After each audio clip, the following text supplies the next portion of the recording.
All right, first step in Oyster Tin Foundry, you gotta take the oysters and you gotta open them. And they come in a nice tin. Then you gotta open it. Oops, not throw that box away yet, because this top thing here is got a bunch of very smelly oil on it, and I do not want to be smelling that in my garbage. But we got to wash this off because it is a very springy, bendable metal. Right here, you get a piece. Good stuff. You got to eat these oysters first. So for those of you that don't like it, I would say a Japanese beer will help you if you don't like them. If you love them, then they're just awesome. And eat the whole tin. Well, not all the good ones, all right. Now eat this. Don't cut it up. Okay, so let's cut this guy down. So we're gonna take our big scissors here. And go ahead and cut 4 corners.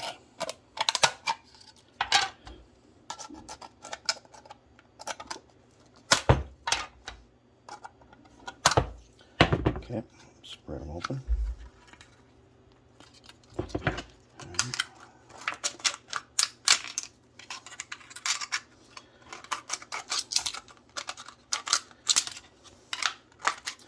These end pieces turned out to be pretty useful for some other things. One of which was the old AHM sea liner. And if you remember the pilot on that thing, it's kind of ridiculous. But I took these and I made kind of just like they are, and I put those on, and the pilots look great. We're not going to use them on this one. Okay, so now I got a nice piece, and I want to make it into 2 pieces. I want 2 strips here, something about like that.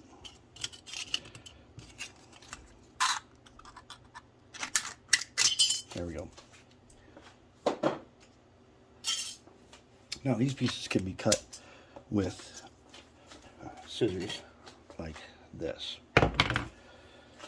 What we're going to do, what I want to do, is when the couplers are on, well, we'll attach our pilot here, and we'll make them in the shape of the picture so that the coupler slips in here, and then you screw it on, and that holds the shell on. Just like all those other ones we've been working on, the Atlas and the Gatos and stuff, how they hold the shells on. We want to do that same thing. So now I got 2 pieces. I'm going to go hammer those out so they're nice and flat. Take my ball peen hammer on the anvil, and I'll flatten them. And then I'll probably sand them a little bit so that they hold paint nice. And then we'll start shaping them. And we should, I think we'll be able to get a cool pot. And we're going to make these 2 wires here. I'm just going to use some jewelry wire. And what we're going to use is this 20 gauge wire. So I'm just going to bend. One of them comes along here, goes through the middle, then kind of down there, and one of them just goes behind. So they're going to be really easy to make. And then we'll just secure them in place. And I'm going to primer them and paint them, and then secure them. And then we'll have those 2 pipes. That will be pretty cool. All right, let me get these flattened out here. All right, let's flatten this guy out.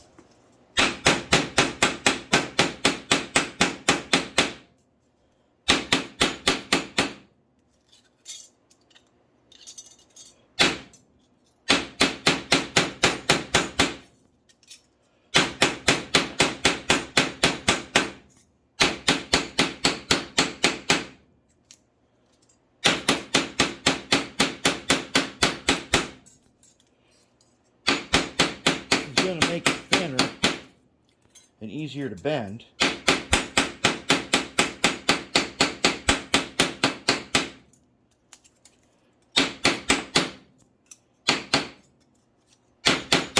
There we go. Now we got a nice thin bendable piece. All right, before I get too far into this, and I'm this far, There's my kind of rough cut. I want to talk about the tools for bending oyster tin. So, you know, I have my flattened out piece here. Not only that, when you go to Chipotle, you get it to go, save that thing that it comes in. That's slightly softer, but it does hold the shape, and it's good for practicing bending. So I have a bending table, and on a bending table you can put something in here and you can lock it down, and then you can take a razor blade. There's a little trough here, and you can make bends.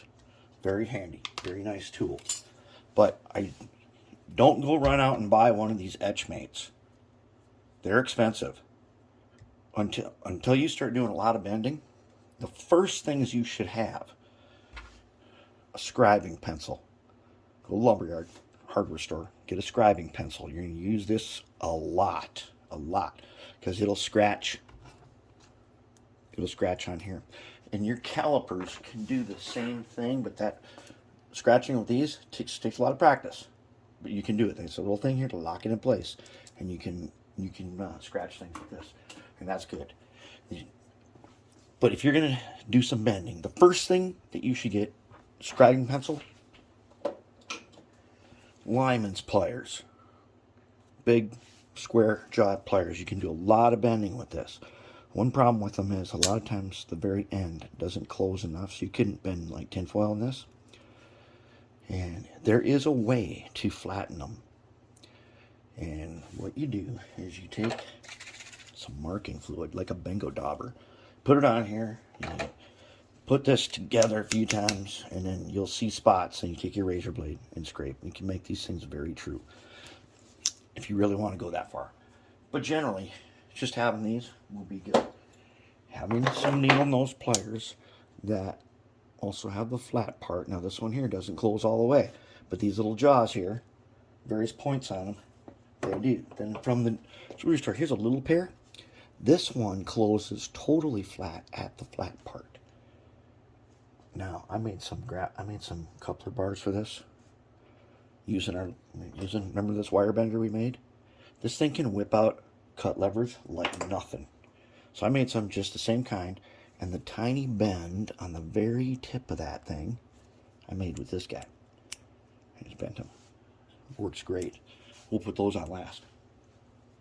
And then another thing for bending that works really good. This was like $5 at some surplus store, but you can order these online on eBay and Amazon, all kinds of places. This little thing. And then I took files. I took my mill file and I flattened it, and it goes together like that. And so you can do a lot of bending with this. Then when you really get into it, then you can go ahead and you can do a lot of bending. This thing, you get that tool, and then you're good to go. All right, so where are we? All right, so we got this much, and I bent the back down. I keep that on there, gives it some strength. And so far, we're this far. Okay, now, and I want it to come right up under the coupler, and I want it to go over this plate. I'll shave these rivets off, and I'll put some rivets on here with my scribing tool. I'm gonna punch it from the back, and put a few rivets on there. But I'm gonna trim it so that it fits right there. And then we gotta have this little front end, which we probably make underneath the coupler. It sort of bends out, so I'll find something and I'll bend it out just right, kind of just like that. You know, trim the corners nice, probably file them a little bit, and it'll be ready. Then I'll scratch it up a little bit, paint it, we're good to go. That's how far we are. Okay, there it is, the raw installation. Hasn't been detailed yet. We did get some rivets in there. Now we're gonna have to pull out a paintbrush, do a little blending. We use goop, put it on. If it doesn't work, peel it off. Underneath there is an already finished pilot. And if it doesn't work, you just peel it off, or make a new one, or make a better one, or improve it later, or whatever, whatever happens. It's gooped. That means it'll come off in a non-destructive way. So now we got to figure out, I haven't figured this out yet. We can put these guys on here. So we got these guys. Oh, he went down on the floor. Okay. Okay. There he is. Okay, so we want to figure out how we're going to put this guy on. We'll make a bend, come out like this, and the handles will drop down. And it should fit, like right about there.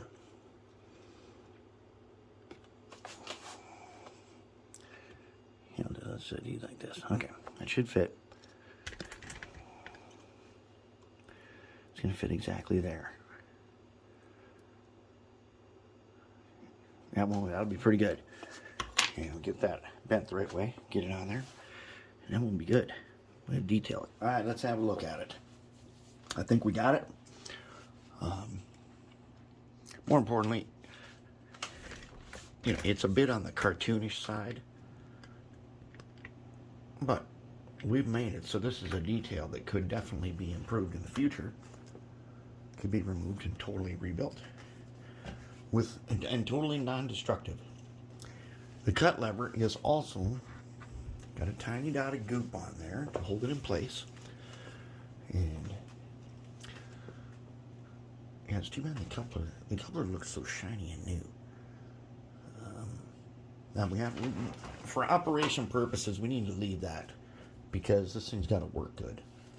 But it turned out pretty decent. I mean, we've got some rivets, and a person is never going to be able to zoom in this much to look at it. That is a piece of oyster tin cut and glued in place.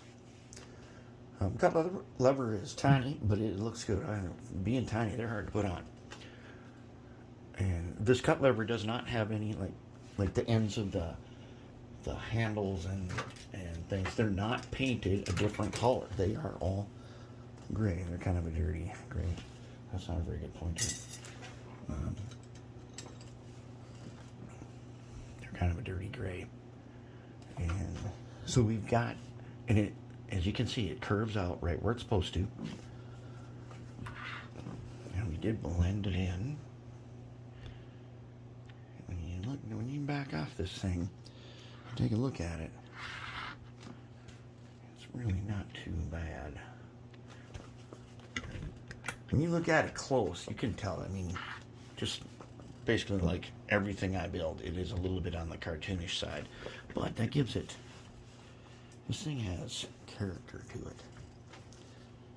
And this thing really turned out nice. Well, we think it did. We got to try it. And it got the fuel oil overflow. I got that a little bit better, and it's pretty darn close to what the picture shows. Our all-weather window turned out nice, and I got the pipes in.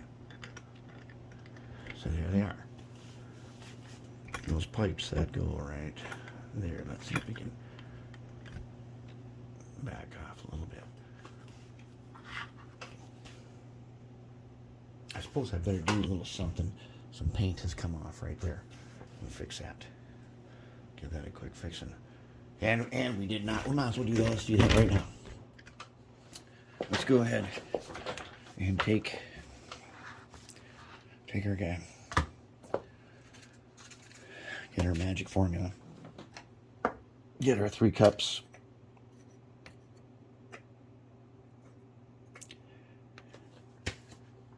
Get our brush for that right here.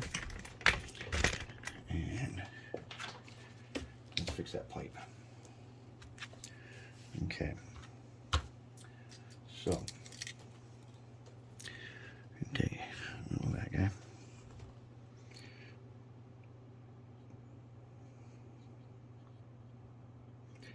And we'll get him to run down these pipes just a little bit. And that'll blend them in nicely.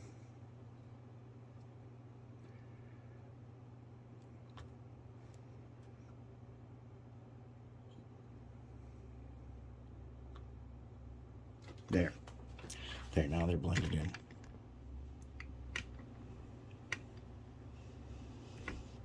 I mean, looking this close, you can still see just a tiny spot there.